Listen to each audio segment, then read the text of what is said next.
Olá, irmãos. Saúdo cada um de vocês com a graça e a paz do nosso Senhor Jesus Cristo também. Meu nome é Miriam Anita, estamos aqui para estudarmos um texto do irmão Jorge Vinícius, cujo nome é Quando Não Vem o Nosso Valor. Esse texto foi escrito para o Manancial, lembrando que o Manancial é uma publicação da União Feminina Missionária Batista do Brasil, que nos oferece 365 meditações, uma para cada dia do ano. São textos devocionais escritos a partir da Bíblia, que é a palavra de Deus, com o objetivo de inspirar, confortar, confrontar, fortalecer e edificar espiritualmente a minha vida e a sua vida. São gotas de esperança diárias que promovem transformação e crescimento. Vocês sabem, eu não escrevi o texto. Quem escreveu o texto foi o irmão Jorge Vinícius. Eu não tenho conhecimento teológico suficiente para dizer que eu estou dando uma lição. Nada disso. O que eu estou fazendo aqui? Eu leio o texto que o irmão Jorge Vinícius escreveu e conto para vocês aquilo que eu entendi. Mas, independente disso, eu quero pedir a vocês que compartilhem essa mensagem. Por quê? Porque a gente lê a palavra de Deus diariamente. E a palavra de Deus é bênção, bênção, sempre bênção. Ela sempre nos instrui e nos capacita a vivermos de um modo melhor. Tá bom? Se você não se inscreveu no canal e quiser fazer isso, eu agradeço muito, tá? Então vamos orar, pedir ao Senhor que nos mostre o que temos que aprender e que quando a gente aprender, a gente efetivamente coloque em prática. Vamos orar? Senhor, nós pedimos a tua bênção, pedimos que nós possamos, independente dos desafios da vida, que nós possamos entender que o Senhor vê o nosso valor, o Senhor sabe quem somos e o Senhor cuida de nós. Que nós possamos nos lembrar disso sempre, que independente da situação, o Senhor vê o nosso valor. É em teu nome, Jesus, que oramos. Amém. Meus irmãos, então hoje leremos 1 Samuel 16, de 1 a 13.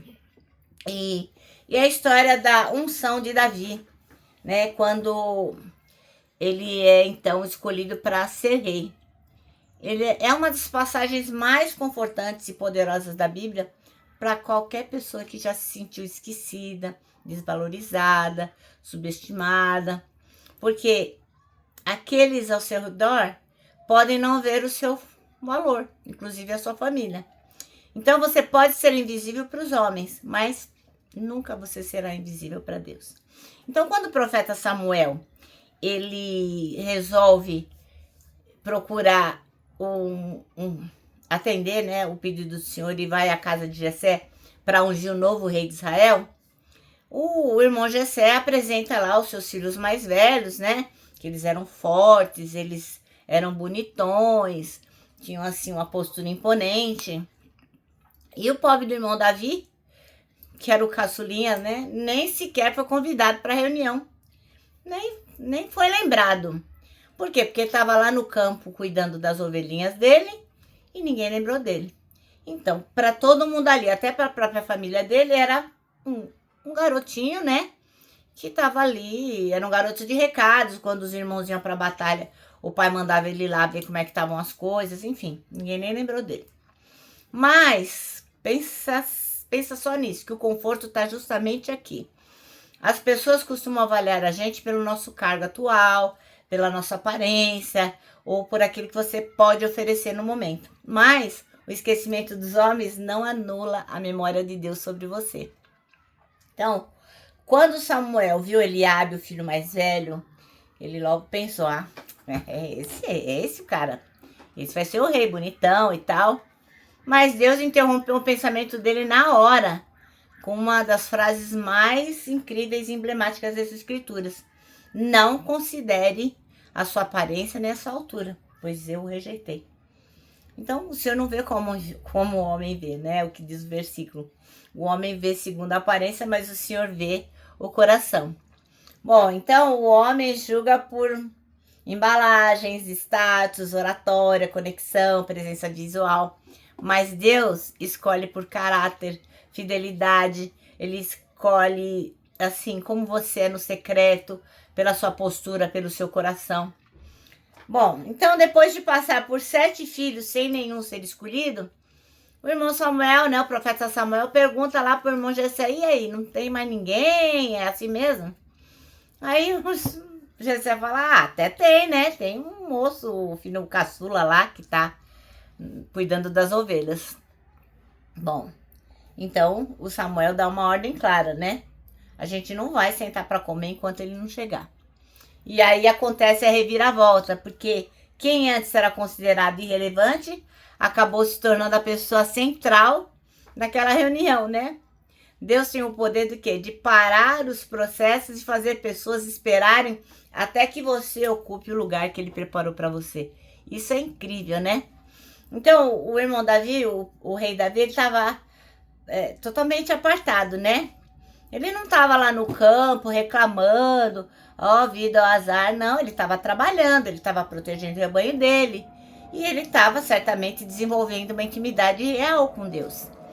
Então, esse texto vai mostrar pra gente que Deus olha a gente no secreto e viu Davi lá no pasto.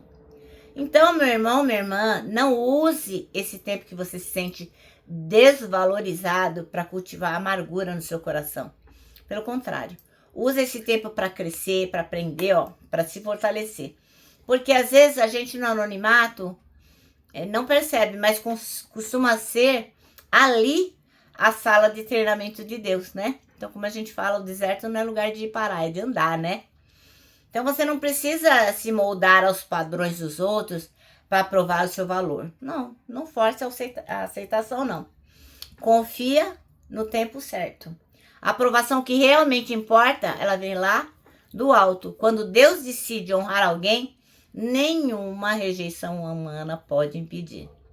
Então, moral de história. Continue fiel no pouco. Cuide bem das suas ovelhas que estão sob a sua responsabilidade hoje. Pois é na fidelidade diária que Deus molda os futuros reis. Amém? Então vamos ler nosso texto? 1 Samuel 16, de 1 a 13. E diz assim, ó. E de novo eu vou falar, né? Eu vou ler na nova tradução, na linguagem de hoje. Você pode ler aí na sua tradução e tá tudo bem. E diz assim, ó. O Senhor Deus disse a Samuel: até quando você vai continuar a ter pena de Saul? Eu não quero mais que ele seja rei de Israel. Encha um chifre com azeite e leve com você. Depois vá a Belém, até a casa de um homem chamado Jessé, pois eu escolhi um dos filhos dele para ser rei. Como posso fazer isso? Respondeu Saul. Como posso fazer isso? Respondeu Samuel. Se Saul souber disso, ele me mata. E o Senhor Deus respondeu: leve um bezerro e diga que você foi lá para oferecer um sacrifício ao Senhor. Convide Jessé para o sacrifício e depois eu digo o que vou fazer.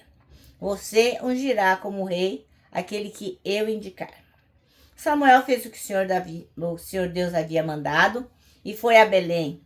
Quando chegou lá, os líderes da cidade foram tremendo encontrar e perguntaram: a sua visita é de paz? Sim, respondeu ele. Eu vim oferecer um sacrifício a Deus. Purifiquem-se e venham comigo.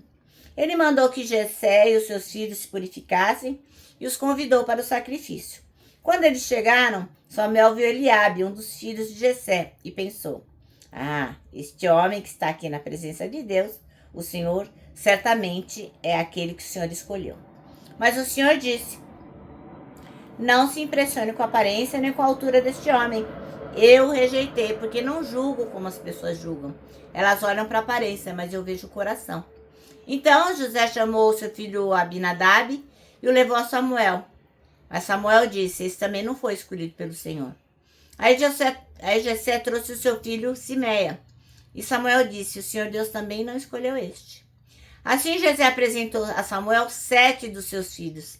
E Samuel disse: o Senhor Deus não escolheu nenhum destes. E perguntou a Jessé: você não tem mais um filho?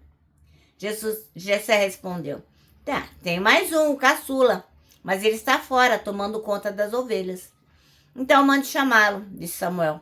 Nós não vamos oferecer sacrifício enquanto ele não vier. Aí Jessé mandou buscá-lo.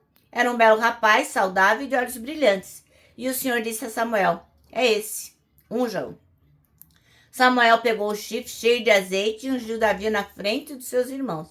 E o Espírito do Senhor dominou Davi, e daquele dia em diante ficou com ele, e Samuel voltou para Ramá. Amém? Bom, então o texto chama-se Quando Não Vem o Nosso Valor. Bom, o irmão Samuel, o profeta Samuel, foi lá ungir um rei. E ninguém, nem a família do irmão Davi, acreditava que podia ser ele o rei, né? Os candidatos mais prováveis, eles não foram aprovados. É muito significativo que o sacerdote teve que perguntar se não tinha mais ninguém, né? Que foi chamando e não era aquele. Só então eles lembraram do Davi, do pequeno Davi, do insignificante Davi. E lógico, eles acharam até engraçado, né? Não podia ser ele. Mas era o Davi. Era o Davi e o pastor. Então Deus não vê como as outras pessoas. Ele conhece o nosso verdadeiro valor, porque ele observa o quê? O nosso coração. Ninguém dava valor para o irmão Davi, para o rei Davi. Nem mesmo na casa dele. Quer dizer, a própria família não dava o valor que ele tinha, né? Mas o Senhor conhecia Davi. E isso era o que importava. Então, as pessoas, desde sempre, eles buscam a aprovação dos outros.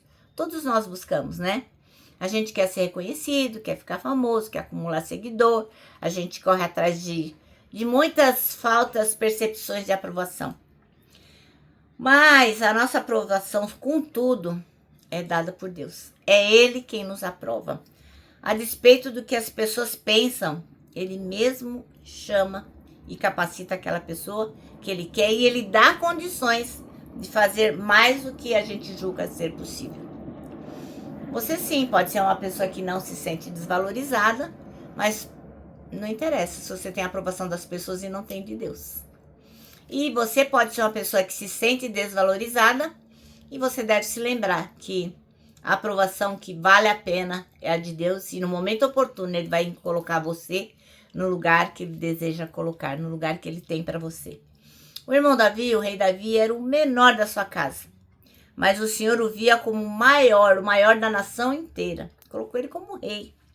Então, naquela casa, Davi tinha um único reconhecimento, mas esse reconhecimento era o que de fato importava, que era o reconhecimento de Deus. Amém? Bom, o nosso manancial termina assim, ó. Deus não vê como as outras pessoas. Ele conhece o nosso verdadeiro valor porque observa o nosso coração. Bom, agora eu vou terminar deixando aqui meu abraço diário de urso, ó. Lembrando que para nós que sabemos que quem nos valoriza de verdade e nos coloca no lugar que Ele tem para nós é Deus. Então a gente pode abraçar todas as pessoas. Lembra que temos um versículo para decorar, que é 1 Coríntios 3,18, que diz o seguinte: somos o templo onde o Espírito Santo habita, se move e manifesta a glória de Deus. E agora eu me despeço com a frase de Augusto Nicodemos, que é a seguinte: arrependimento não é quando você chora, é quando você muda.